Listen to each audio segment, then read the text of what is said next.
Welcome to the Rice County Historical Society.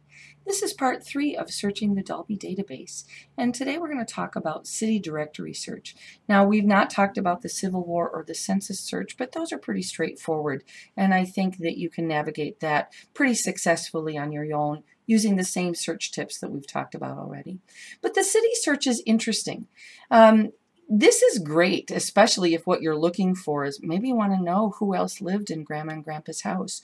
Or maybe you have friends and you've been arguing about where exactly that business was at one point in time. So that's kind of fun. The city's directory search has all kinds of interesting information in it.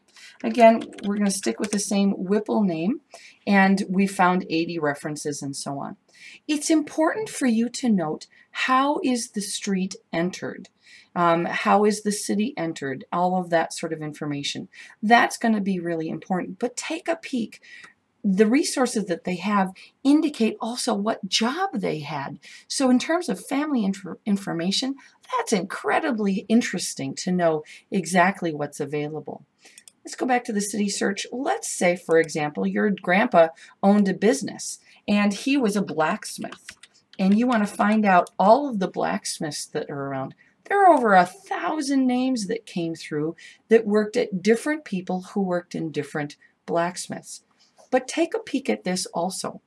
As a city directory, what they've done is they've started and they've entered in all of the information in every city directory over time. So here we have Clarence Abbott. It's the same gentleman living at the same location, but you can see it's the date that's changing.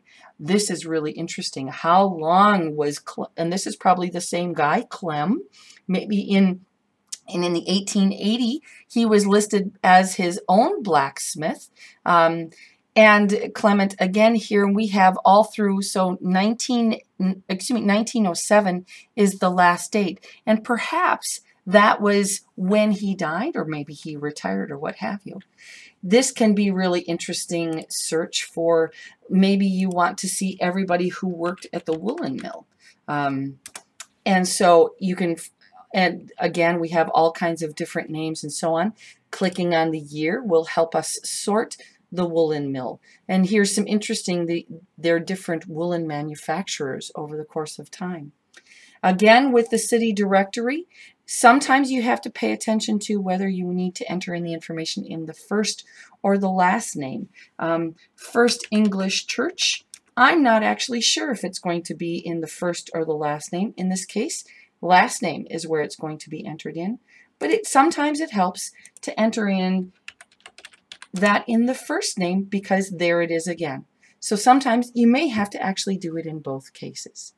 Rice County History, preserving the past for future generations.